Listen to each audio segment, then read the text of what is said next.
Hey, what is up, everybody, and welcome back. We are diving right into a brand new story today, and trust me, this one is a banger. The title's got you hooked, I know. If you're ready for this high-stakes mission, do me a solid. Smash that like button, comment below with what you think they're gonna find, and please hit subscribe so you don't miss the next part. Your support is everything. Alright? Let's get into it.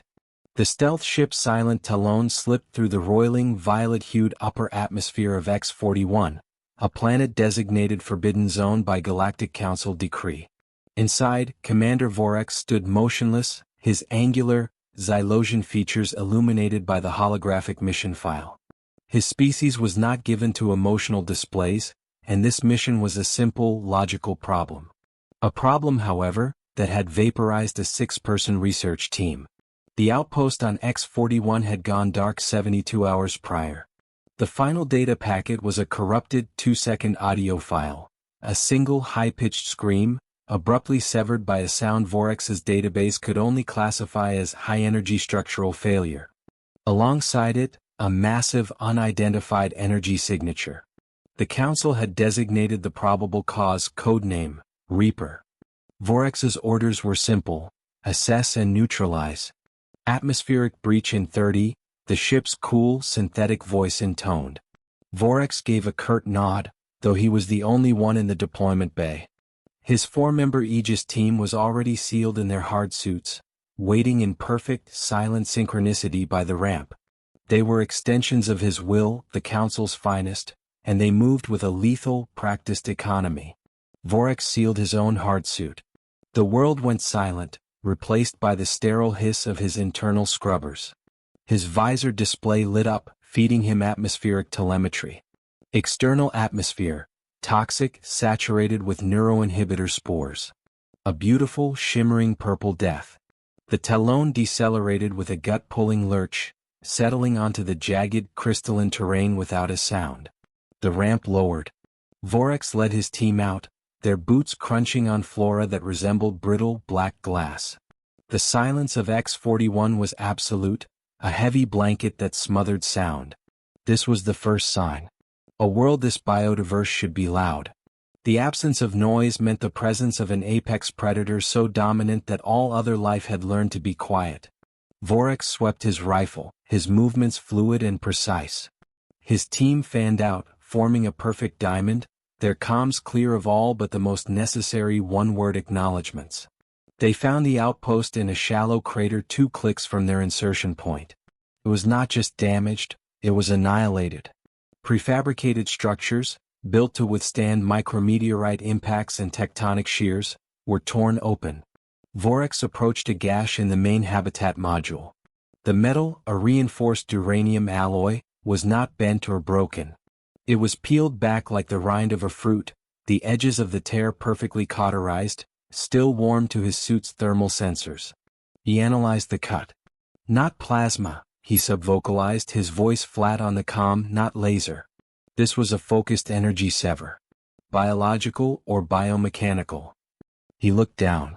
Pressed deep into the crystalline soil, almost 30 meters from the hab, was a single 3-toed footprint the size of their insertion craft.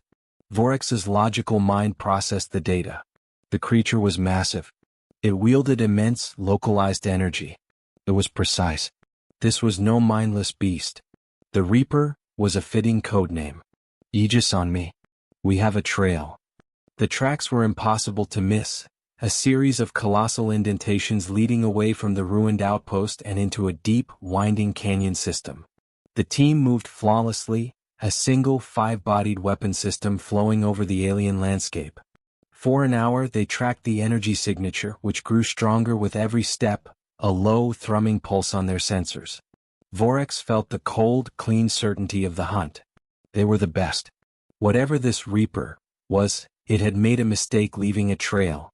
The canyon walls narrowed, finally opening into the mouth of a massive, dark cavern. The air at the entrance shimmered with a visible, pale blue aura. Vorex raised a clenched fist. The team stopped. His tactical display went crimson. The energy readings from within the cavern were off the scale, the source stable, singular, and waiting. Vorex gave the silent, four-fingered hand signal.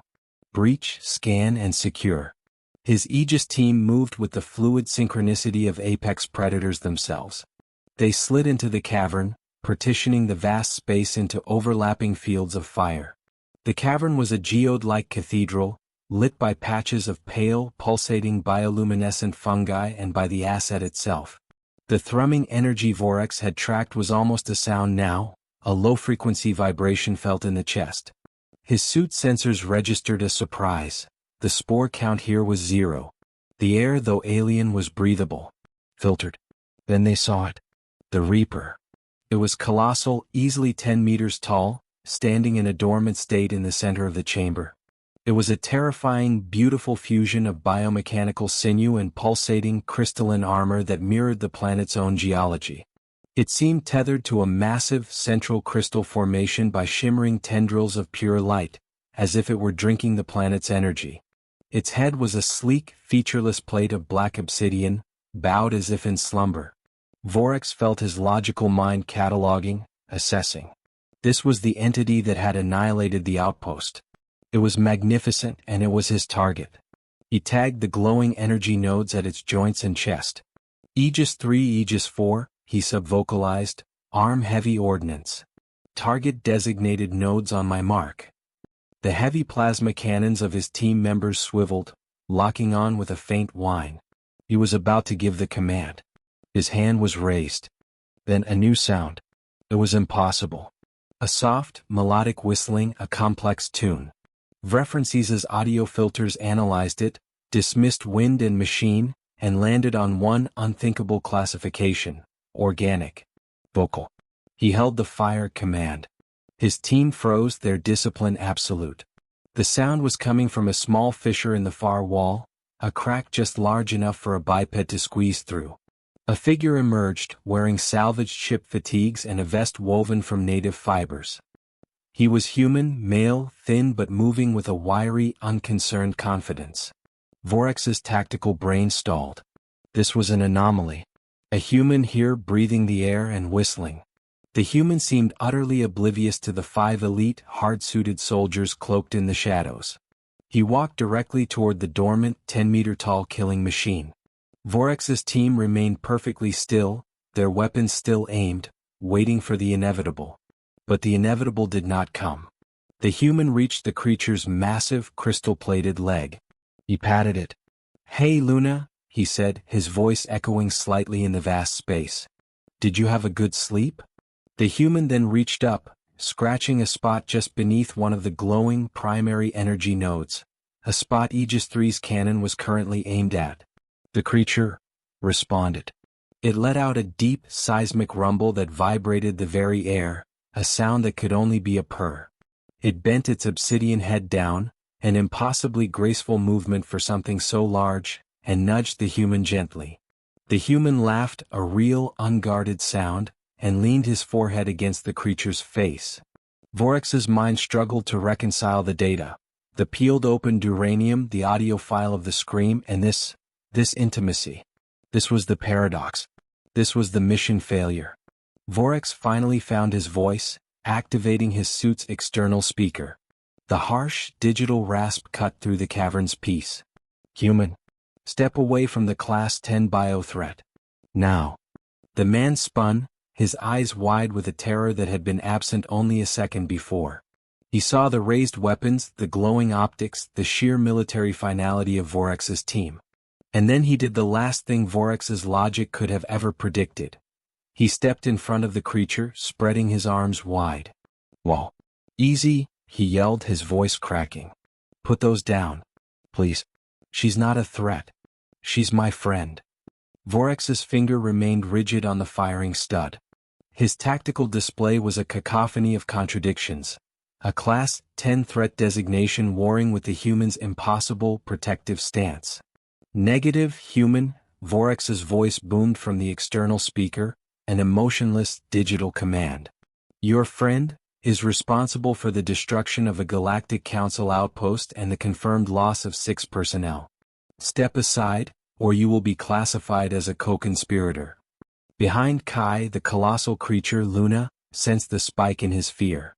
The shimmering, blue energy nodes that Vorex had targeted began to flare, the light shifting from a placid azure to an aggressive, warning orange. A low, seismic hum vibrated from its chest as it began to lift its obsidian plate head. No, easy, girl," Kai shouted, throwing a hand back to touch her leg, his attention entirely on the creature, not the soldiers. "It's okay. They're just new. They're loud. It's okay." He held the calming gesture for a long moment, and the creature's orange light dimmed, though it did not fully extinguish. He turned back to Vorex, his face pale but resolute. "Please. My name is Kai. I'm a xenobotanist from the GCSS Odyssey." She didn't mean to destroy that outpost. "I saw the whole thing. They shot first."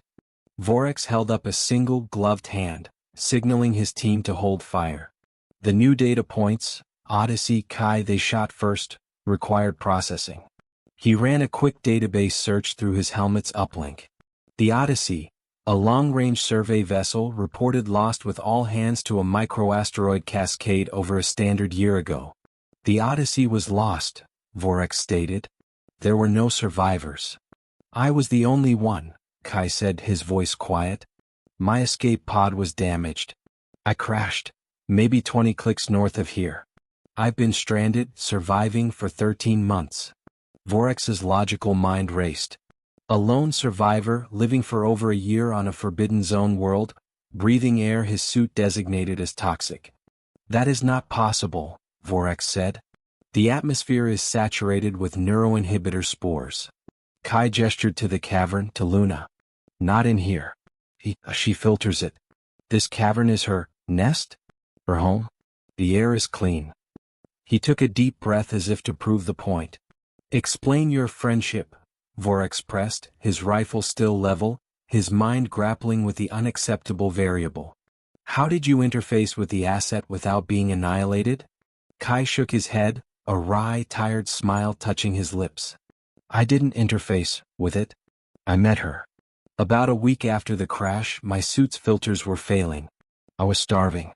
This planet isn't just spores, Commander. There are these hound-like things made of crystal. Vicious. They had me cornered. I thought I was dead." He paused, glancing back at Luna. Then she just appeared over the ridge. Silent. She didn't even look at me. She just unleashed this one single pulse. A wave of focused sound that turned those lizards to black glass. Then she just looked at me. I was terrified. But she made that same purring sound. She nudged me with her head. "Led me here. To this cavern. The fungi are edible, the air is clean. She saved my life." Vorex processed this. "A guardian. It did not align with the mission file. Your testimony conflicts with the evidence, Kai. The outpost was obliterated. We have the data. Because they were fools." Kai's voice cracked with desperation, pleading for Vorex to understand. "I saw it. I was scavenging a wreckage pile from my own ship miles away, but I had a view. The council team, they came out in their big suits just like you. They saw her. She was just watching them from a distance, curious. They didn't hail her. They didn't assess. They just opened fire. Mining lasers, heavy blasters. They hit her right in the shoulder." Kai pointed to a spot on Luna's upper joint, a scarred, dark patch of crystal Vorex's sensors hadn't flagged as a wound. "That energy blast, the one that tore their base apart, it wasn't an attack," Kai whispered. "It was a reflex. It was a scream of pain. She never even moved toward them. She just recoiled and came back here. She was hurt. She's been dormant, healing ever since." Vorex stood in absolute silence, the entire foundation of his mission disintegrating. His absolute data was wrong. The Reaper was a victim. The Council was the aggressor. With a hiss of depressurization, he retracted his helmet. The air was cool and clean, just as Kai had said. His angular, slate-gray Xylosian features were impassive, but his dark eyes were calculating. "Your data," he said, his voice now a low, natural baritone, "is compelling." Before he could issue a new command, his private comm crackled. It was Aegis II, the team's tech specialist. "Sir, I'm picking up something else. Subdermal tremors. High frequency and a lot of them. It's not the asset. Kai's face, which had just begun to relax, suddenly went ashen with a new, deeper fear. "Oh no," he breathed. "Not now. They're here." "Define they," Vorax snapped, his voice a low command. He simultaneously resealed his helmet, the hiss of the vacuum lock underscoring the sudden tension. The sterile hiss of his internal scrubbers returned, but the low, pervasive tremor was now a tactile reality, vibrating up through the soles of his boots. "What is here?" Kai scrambled back, pressing himself against Luna's dormant leg as if for protection. "Not the hounds," he said, his voice trembling over Vorax's external pickup. "Worse. The Odyssey, we didn't just crash. Something pulled us. A gravity tether, precise as a spear, from beneath the surface." Vorax's mind flashed to the anomaly in the mission file, the massive energy signature. He had assumed it was Luna. He had been wrong. "Sir." Aegistu's voice was tight on the private comm. "The tremors are resolving. They're coming from the tunnel walls. Multiple contacts, closing fast. They're burrowing." Vorax didn't hesitate. His mission to neutralize the asset was now subordinate to the immediate survival of his team. Aegis Team Reform. Defensive Circle, Sector Fire Protocols. Hostiles imminent. In 4 perfectly silent, fluid motions, the team pivoted, forming a perimeter around Kai and the central crystal formation. Their plasma rifles snapped up, helmet-mounted optics painting the cavern walls with targeting lasers. The ground did not just tremble, it tore. With a sound like 1,000 panes of glass shattering at once, dozens of jagged, crystalline creatures, the hounds Kai had mentioned, burst from the cavern floor. They were sleek, multifaceted nightmares of black obsidian, moving with a skittering, unnatural speed. They were living weapons, all razor-sharp edges and mindless aggression. "Engage," Vorax commanded. The cavern exploded with the percussive thump of plasma bolts. The first wave of hounds was vaporized, shattering into superheated glass fragments. But for every one that fell, 2 more scrambled from the newly opened fissures. They were a tide designed to overwhelm. "These are decoys." Vorax analyzed their tactics instantly. "They're drawing our fire. Watch the ceiling." As if summoned by his command, a larger section of the cavern roof cracked. Dust and rock rained down, followed by a creature that dwarfed the hounds. It was bipedal, at least 4 meters tall, and looked like an armor-clad warrior carved from raw, shifting quartz. In one hand, it held a spear that seemed to be a single, impossibly long diamond. It landed with a heavy, grinding crunch, its faceless, crystalline head swiveling. It completely ignored Vorax and his team. Its entire focus was on the dormant, tethered form of Luna. It raised its spear and let out a high-frequency shriek, a discordant, painful chime that overloaded Vorax's audio sensors with static. "Luna, wake up!" Kai screamed, abandoning his relative safety and scrambling up the crystal formation to her head. He pounded on her obsidian face, his small human fists making dull thuds against the biomechanical armor. "Please, Luna, please wake up. They're here to hurt you." The quartz warrior took a thunderous step toward them, raising its spear to strike. Vorax's tactical mind made the calculation in a nanosecond. His original target was now the hostage. His mission was compromised, his logic fractured, replaced by a new, cold imperative. "Aegis 3. Aegis 4, he roared over the comm, "heavy ordnance. Target the new hostile. The tall one. Fire on my mark." The twin plasma cannons swiveled, locking onto the quartz warrior's chest. "Cut. Get down," Vorax shouted on the external speaker. But Kai ignored him, his face pressed against Luna's, his eyes squeezed shut, still pleading. The quartz warrior lunged, its diamond spear aimed directly at Luna's energy-filled chest node. "Mark," Vorax yelled. Just as the plasma bolts discharged, Kai let out one final desperate shout. A new sound joined the cacophony, not a shriek, not a rumble, but the deafening crack of immense power being unleashed. The shimmering blue tendrils tethering Luna to the crystal formation did not just fade, they exploded. 2 vast, internal suns of brilliant, terrifying blue light snapped open in Luna's obsidian face. She was awake. Time itself seemed to fracture. The twin plasma bolts from Vorex's team crossed the cavern in a silent blue-white streak. The quartz warrior's diamond-tipped spear lunged for Luna's heart. And Luna moved. She did not simply stand, she erupted. The energy that burst from her was not a wave, but a presence. A sudden, suffocating pressure drop in the cavern that was felt more than heard. Her first action was not to attack, but to save. A massive, biomechanical hand, impossibly fast, shot out and cupped itself around Kai, shielding him completely. Her other hand, open-palmed, met the lunge of the quartz warrior. Vorex's plasma bolts struck the warrior's back at the exact instant its spear met Luna's palm. The resulting explosion was blinding. The warrior, caught between two opposing forces of immense power, was simply unmade. It detonated in a silent, expanding cloud of pulverized quartz and superheated steam. Luna did not even flinch. The cloud of debris washed over her armored hand and the protected form of Kai, leaving them untouched. The battle for the primary target was over in less than a single chaotic second. But the hounds remained. The skittering obsidian tide, momentarily stunned, renewed their assault, scrambling over the crystal wreckage toward the new vibrant power source. Vorex, his tactical mind reset by the sheer protective speed of the creature, found his voice. Aegis team, fire at will. Protect the human. His command was almost redundant. Luna, having ensured Kai was safe, uncurled her hand. Kai stumbled back, eyes wide with awe, as she rose to her full, terrifying height.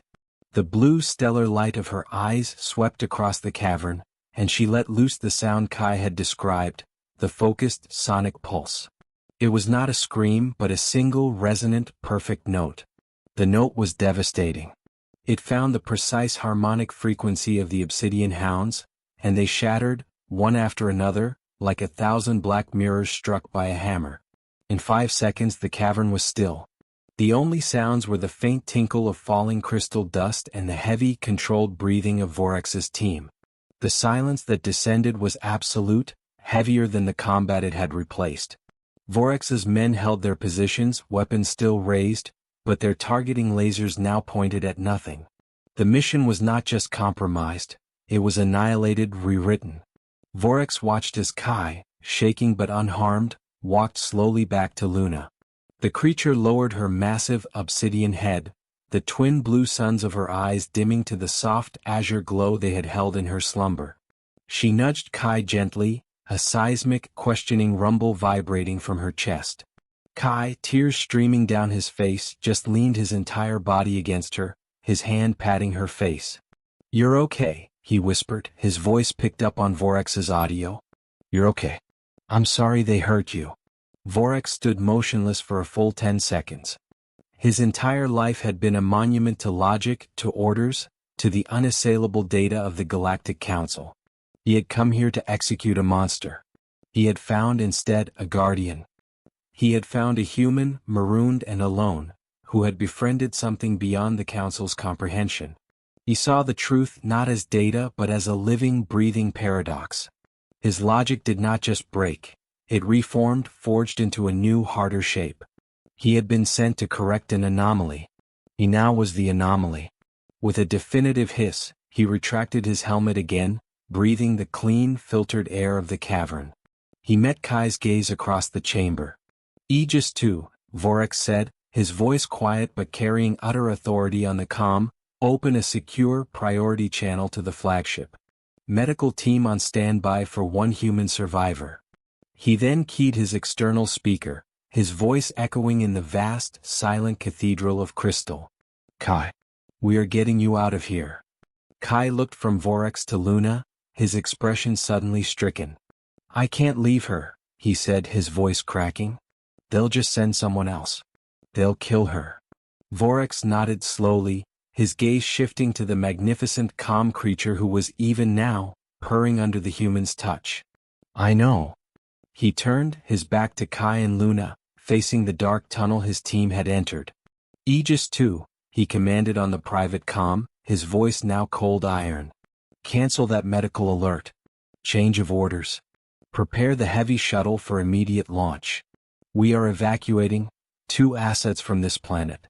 And Commander, he added, a fractional grim smile touching his Xylosian features, you will log this mission file under a new designation, First Contact.